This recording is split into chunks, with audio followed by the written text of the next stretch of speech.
again. Hi, I'm Chelsea Moore. I miss KDP. Anyway, so I'm from Traverse City originally. So when I got done with all my classes, I opted to student teach in my hometown. And I'm actually at the high school that I went to high school at. So it's pretty interesting. So student teaching, I'll tell you about my experience first. I'm teaching 9th grade American history at Traverse City West Senior High. Is anyone familiar with Traverse City? No. Yeah? West Senior High is huge. They have a graduating class of 450 every year. My graduating class a decade ago was 560. So it's a huge school. It was my mentor teacher's first time with a student teacher. So it's been sort of fun for both of us in that aspect. Okay, so basically what happens first, how close, is anyone like really close to student teaching? No? Okay. Well, what will happen is you will get an email from Karen Barr that says, so-and-so has agreed to student teach you to be your mentor. And you will go and you will do an interview with that person. Now, this is weird because like my interview was like really relaxed. He was sort of already like, yeah, you're coming, okay. And that was it. Some interviews are more like a job interview where do I want to have you as my student teacher? So prepare yourself for that. So then it is advisable to go before you actually student teach and observe them. So like the semester beforehand. So I went in May and watched him a bit, got to know him, got to know his ways. And then if you are student teaching in the fall, like I am, you will have 3 lovely days of professional development. Oh my goodness. Professional development is a lot more like related to that specific school. Basically, as a student teacher, you will probably just sit there for 3 days and listen and listen and listen and listen, because it's going to be a lot about like their plans for the future. You will glean a lot of information on like school norms and whatnot and what they expect of you. Interesting thing I learned at my professional development is that people are allowed to open carry in the school. So that was interesting. Like adults, not the students. So that was weird. Oh, and so then what I did was I started, and like we worked this out at the interview. For the first 2.5 weeks, I watched his lesson during first hour and then repeated for the following hours. And then gradually took over. Surprisingly, watching and repeating is a lot harder than presenting your own stuff.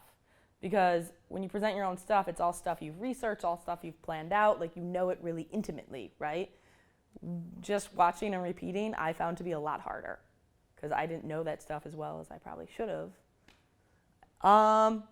So gradually took over, right? I started like the first day I did 6th hour, and then I did 5th hour, and then I did 3rd hour, and then I did 2nd hour. And then eventually, and during this time, I was using some of that free time to unit plan. Oh my goodness, unit planning is, whoa, prepare yourselves. So unit planning and lessons. First, is anyone here a social studies? Who's secondary? Raise your hand if you're secondary. Okay, raise your hand if you're social studies. Hi. It's a lot of information to sort of like pack in. So you got to tackle all that information. Worksheets. So when you're making a unit, like they're going to have worksheets, you have to make all those worksheets, and it's just enormously time consuming. So prepare yourself for that. Like you will spend many, many hours just making worksheets. And it's something you don't really think of, but it happens. Right now, while you can, practice unit plan developments. In your Methods 1 and 2 class, like hound your professor about it. Practice making units. Don't just make one. And don't just let them like sort of go, oh yeah, it looks good. Practice it. And practice it whole way through. Make the worksheets. Plan out each and every single day, because that's what you'll have to do as a student teacher. And then total takeover. My mentor, I don't know if there's any hard and fast rules about if the mentor teacher is supposed to be in there. My mentor teacher, it's a 70-30. 70% of the time he's not in there. 30% of the time he is. So prepare yourself for that. And availability. This is something you should ask about at the interview. So secondary people, if your end goal is high school, that's cool. My end goal is high school, but I highly, highly, highly, highly stress that you should student teach at a middle school because of availability of your mentor. My mentor teacher runs a video game club, student store, and he's on a Sparta team, like a development team, and we're both on a school improvement team. So like he's really busy, and it's often very difficult for me to seek out his advice because he's not available because he has all these things going on. At a middle school, the teachers have a lot less going on. They have more time. So even if your end goal is high school, I highly suggest student teaching at a middle school because you will have more time to request that help from your mentor. Okay, workload expectation. This is interesting. It's different, and it's probably something you should ask about at your interview. So my experience, I had total takeover. I make all my unit plans. It's a lot of work, and I am the teacher. It is my class. On the opposite end of the spectrum, my buddy Brian is at Central High School, and he's not doing any planning. His teacher does first hour, and then he repeats. And that's been his entire experience, and that will be his entire experience. He is not getting any experience with planning or coming up with his own stuff. So make sure you ask about that at your interview, about how much you are going to take over. And like lucky him, he gets to have a social life. Then there's Emily 1. I have 2 Emilys in the building. So Emily 1, she has a similar experience to mine. She has total takeover. Emily 2 is even doing less than Brian is. Emily 2, she teaches a 20-minute lesson on current events on Fridays. And that's it. And I asked her, I said, well, what do you do all week? She grades his papers. Yeah, I know, right? Not getting the learning experience that she's paying for. And the thing is, too, is like, this is the other part about high school teaching versus middle school teaching. You have AP classes. So her mentor teacher has 2 AP classes that she can't teach even if she wanted to. And then there's the prep hour. So 3 out of 6 hours she couldn't touch no matter how much she wants to. So my mentor teacher has 1 AP class during 4th hour, which is kind of nice because then I get like 1 extra prep. But, and her teacher is just really controlling. He doesn't want her teaching. So she gets to do a 20-minute current events thing on Friday. And that's it. So she's a little mad about that. Ask at your interview how much you will be taking over. If you want to take over a lot, which I suggest, because I've learned so much in the last, 8 weeks, 9 weeks. Like, if you had asked me in August to start teaching as a job, I would have been completely unprepared, and I knew that. But I have learned because of the total takeover. So I would suggest pushing for total takeover and make sure you ask about that at your classroom management tips. Consistency. Come up with a plan and stick to it. I made the mistake, unfortunately, of not doing that. I was a little inconsistent with my kids, and then I had to sort of revert back. So consistency is a big thing. Also, possible collision with your mentor. So you need to be familiar. Like, I have some classroom management things that I learned in college that I thought were great. He didn't like those ideas. And he had his own things. And he sort of wanted me to do his things. So make sure that at the interview and or at your pre-student teaching observations that you familiarize yourself with their classroom techniques, classroom management techniques, and that you're able to execute those because they will want them. Patience and stay positive. Patience, lots and lots of patience. Staying positive. Don't ever berate the kids. Do you know what I mean? It should be more like, I have this warm-up activity I do every Monday, and it's just, what behaviors can you demonstrate for a successful learning experience today? And then that sort of sticks with them through most of Thursday. By Friday it's a little downhill, but it's Friday. Unit planning. Whew. You will not be prepared for unit planning. I can guarantee you that 100% right now. you have no idea. In your methods class, again, like I said before, really harp on it. Ask your professor to challenge you, because no matter how much your professor challenges you about it, it will not even come close to being as challenging as actual unit planning. It's extremely time consuming.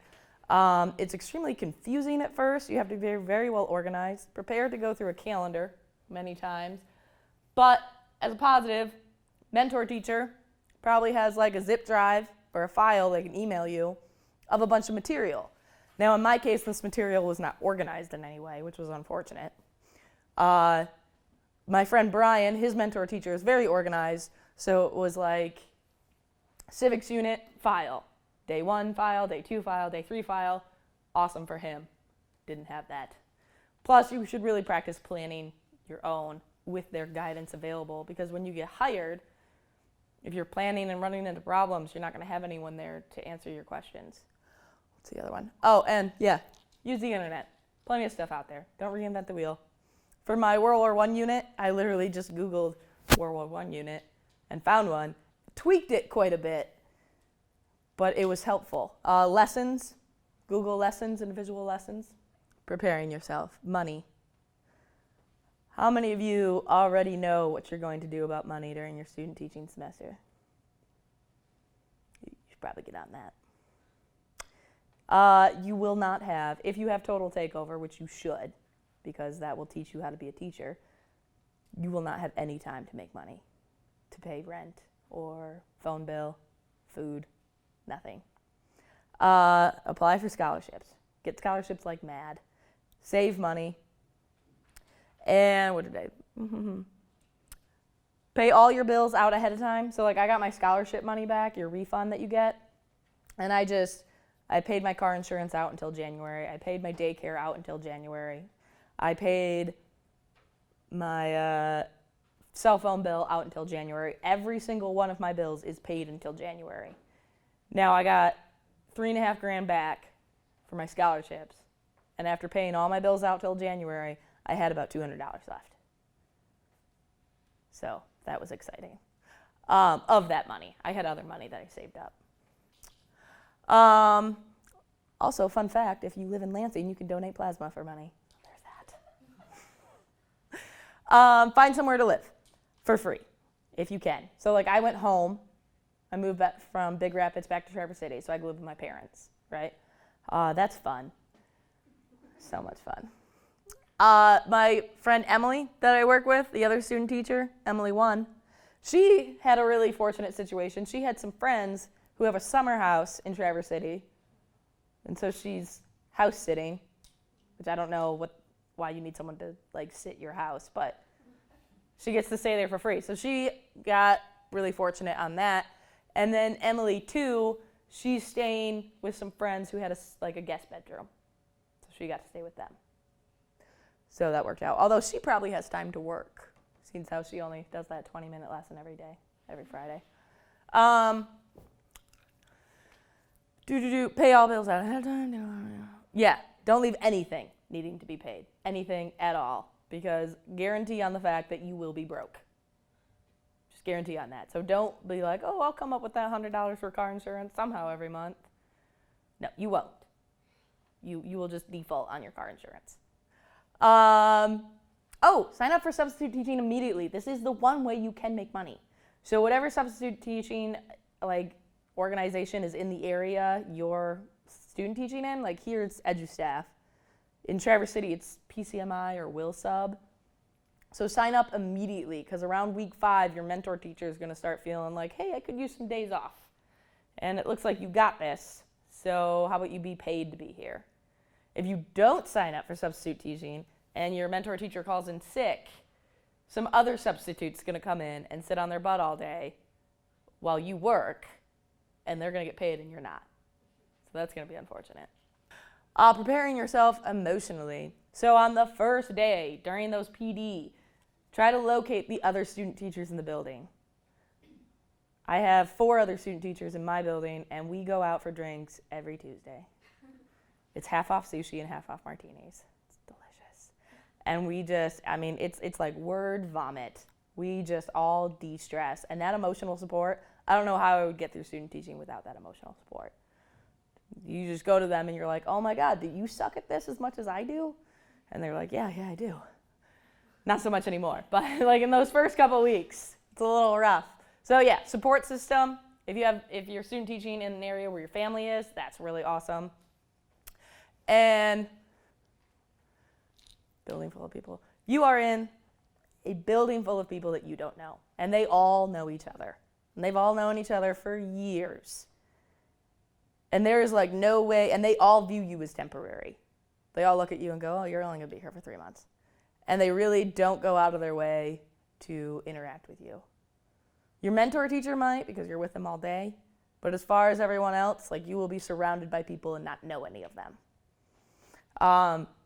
And like, not everyone's like that. Obviously, some people are a little nicer. But for the most part, they sort of view you as temporary. And that's why you should really reach out to those fellow student teachers. Like, immediately off the bat, just invite them out for drinks.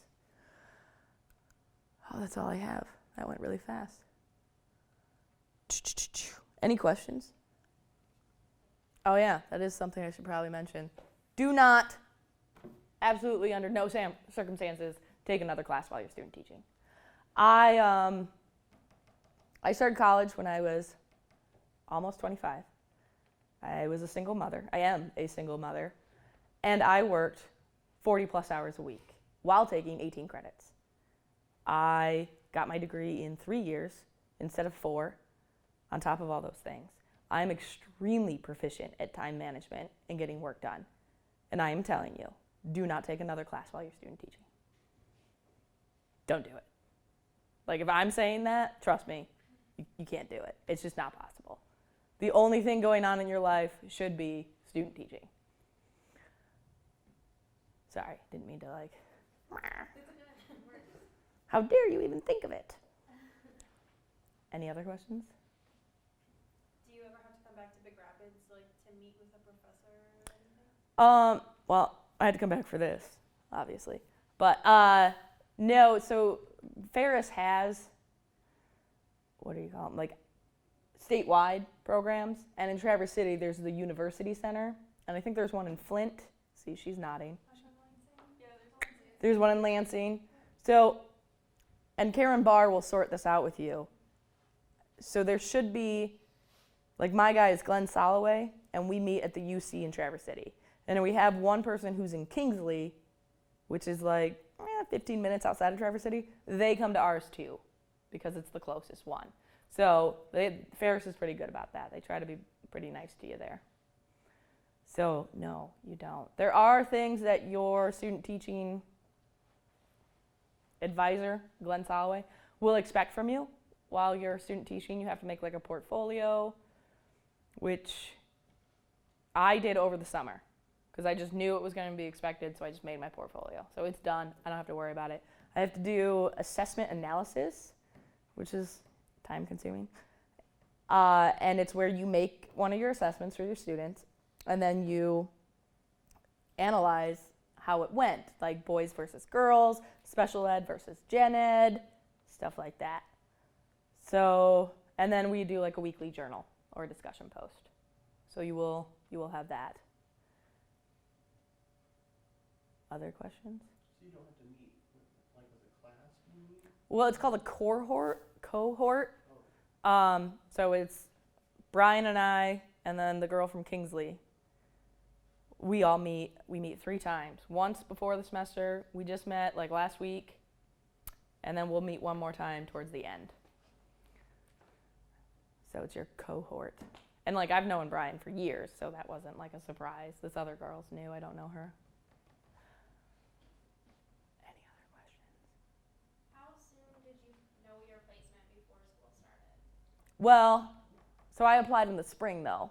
Actually, the due date was December 1st, so it was. I have to have my application in at the beginning of December, and I'm doing my next fall. My student teaching next fall. Okay, yeah, so you should know. I knew before summer. All right.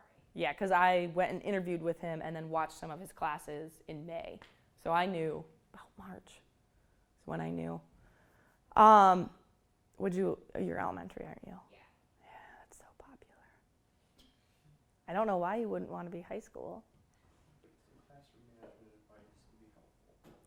Classroom management advice: when the kids start giggling at the tether going off, tell them to stop. I have a kid, he's got a tether on, and it likes to randomly beep really loud during class. I guess it's like connecting with satellites. I don't know. And it's super awkward because they all laugh at him. So you're sort of stuck in this weird position where you're like, you know, like he's the kid that misbehaved, but now they're all misbehaving because of it. And basically you just have to tell them to stop. It's really frustrating because they sort of look at you like, why should we be nice to him? He's a criminal. Like literally one of them said that to me. And I was like, oh. Cause establish routines when you get there. Don't even dilly-dally about it, especially if you're going into secondary and probably definitely elementary. Children, and by children I mean 14 and under at the very least, have like no idea how to function in life. I just don't even know. They'll come in, you have 4 minutes between classes, right? Or I guess in elementary, none. And they will swarm you. And you're trying to start class, it's very obvious that you're trying to start class, and they are swarming you with personal questions. Not personal in nature, just that the questions only pertain to them. Like, oh, hey, I noticed that I have a 0 for this assignment.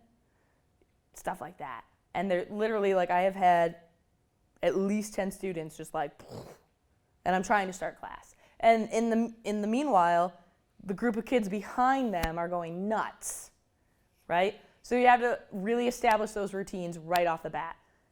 So you have to say, you know, do not come to me with personal questions at the beginning of class. Wait until we are in an activity, or come to me at lunch or before school starts. So just establishing those routines. And like after that happened, so that happened for like my first week, and then the second week, every day I displayed a PowerPoint slide that explained like the routines I expected of them. Personal questions must wait. Oh, what are the other ones? I can't even remember right now. Other stuff like that. Oh, if you're missing an assignment, check the no-name basket. Yes, at 14, 15 now, a good 20% of your students will not remember to put their name on their assignment.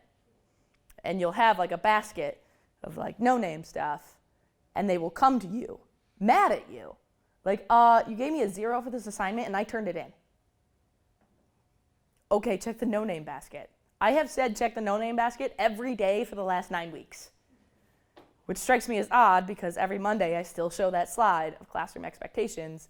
If you have a 0 for an assignment you're sure you turned in, check the no-name basket. Like they just have no idea how to function in life. And so that's part of your like teaching too, is you have to show them that, like the appropriate ways to realize that if you've been talking to your neighbor for 3 minutes about something not related to history, it's probably time to look up at the front of the class and see what's going on. Like stuff like that. They don't realize that for some reason because they're children and they're young and they're cute. They are. They're adorable. Even at 14, they're like little kids. They're so cute. How do you expect to keep your classroom management up when it comes to like Christmas break? Because I know when it comes to breaks, kids get like all over the place. So.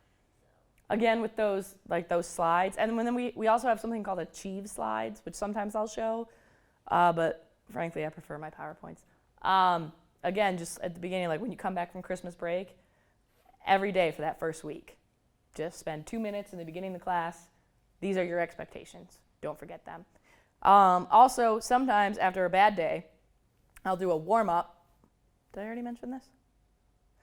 And the warm-up question will be, what behaviors can I demonstrate, see I did, to have a positive effect on or to have a successful learning experience today? And that makes them think about it, and it's in a positive light rather than like, don't do this, you shouldn't do this. You need to keep it positive. You should do this. This will help you. This will benefit you. So yeah, when I get back from Thanksgiving break, I'll probably spend that entire week, every day, 2 minutes at the beginning of the class. This is what's expected, in case you forgot, over the weekend. When is your student teaching actually done? December 11th. We're getting close. I know. I can't wait. Okay, so here's the thing about student teaching. The first 5 weeks, you will feel like you're dying. you will feel like you are horrible at life and that you should have never become a teacher ever. And then you'll get the hang of it. And then those second 5 weeks, which I'm just finishing off right now, it'll be like this beautiful experience where like you kind of know what you're doing, but your mentor teacher is helping you out a little bit. And then by about week 9, you're ready to just do it yourself. Like I'm at the point now where I'm like, could you leave? Like this is my classroom, just go away. Do you know what I mean? Like I'm ready, because his classroom organization / management is very different from mine. So I'm still sort of having to like mold myself to that. And I'm at the point where I'm like, okay, I can't wait to have my own classroom and do my own thing. Like I feel confident now in teaching and my ability to make a unit, and I want to do it my way. Do you get what I'm saying? What are your plans for like next semester when you're not student teaching? Well, so all elementary. Secondary, have you taken both MTTCs yet? Have you taken any? So you have to take 3 total, right? The basic skills, and then your major and your minor. I haven't taken my minor yet. So I plan to survive this semester. That's the goal. And then I will probably take my second MTTC, and then I will apply for my license. So I probably actually, your certificate, probably won't actually get that till like mid-January. So I won't be looking for a full-time job. Especially it's so awkward, like in the winter break, there's not as many job openings. So I will probably sub for a long time. Subbing's a good way to get your foot in the door. I will probably go back to the nursing home on the weekends to recover my bank account, but then also subbing during the day. So you want to make sure that you have both of your MTTCs taken, the major and the minor, because when you apply for your certificate, if you apply for it when you've only taken one, and then you take your second one, and then you apply again, you'll have to pay another $150. Do you get what I'm saying there? That's why I'm waiting. I'm like, why pay $300 when I can only pay $150? Does that make sense? So subbing, working at my old job to recover a little bit. Now, if you student teach in the spring, you'll have the summer to do this, to take your second MTTC and work somewhere else to recover your cash. But after that, Michigan is hiring, but down south is hiring a lot more. I know people try to like get you down as a teacher. They'll be like, oh, you'll never get a job. That's not true. If you're willing to move, you will 100% get a job. My friend Carolyn, she graduated a couple years ago. She got a job in North Carolina after a phone interview. That was it. And it wasn't even a long phone interview. It was like 10 minutes. And they were like, yeah, sweet, you're hired. They gave her a $4,000 like moving bonus. And she was down there making $36,000 a year. I've heard that like down south they'll like basically try and convince you that it's the best thing ever and you should come there. Yeah. At job fairs, they have like pamphlets about how great Kentucky is. It's not. I've been to Alabama. Alabama? Yeah. Oh, you're brave. I want to move like to Alabama or Texas. While I'm thinking of it, something you're really going to want to work on in your methods class are like the Bloom's verbs and whatnot. So like one thing I struggled with in my first couple of weeks was I was sort of like, okay, kids, here's the info. Cool. And my teacher was like, you need to go like deeper onto that Bloom's verbs, like getting them to just not like, you need like, here's the info. Now I need you to do something with that info. So really study like Bloom's verbs and what's the other one? Depths of knowledge. No? Okay, no one in here? All right. Depths of knowledge. You'll get it in your methods class. Well, it might be mentioned in your methods class. What it is there's like this chart, you can find it on the internet, and the top is Bloom's verbs, and then this side is depths of knowledge. And the goal, and so they make a chart, right? And the goal is to kind of get deeper into that chart. So you should, during your methods class, make sure that you are fully acquainted and familiar with that. It's rough. It's a lot of work. Most importantly, make sure you know at your interview Like, what will be expected of you? Because, like I said, like Emily's complaining. You know, she's like, I'm not learning anything. I paid for this, and I'm not learning how to teach. And she's going to go get a first-year teaching job not really knowing what she's doing. Whereas I had total takeover, and yes, the first couple of weeks were awful, and I cried twice. Only once was in front of someone. He didn't care, though. But then once you got it, you're like, whoa, I got this. I can go teach. Awesome. But like I said, if you make sure at your interview that you will have total takeover and that your teacher will be available to help you, then by the end of student teaching, you should be prepared for your first year of teaching. Like right now, I feel good. I could go teach. Not a problem. You asked me that 9 weeks ago? No way. And I knew that. And I told people that. I'm like, I'm not ready. I have no idea what I'm doing. Now I do. No more questions. Oh, you're welcome.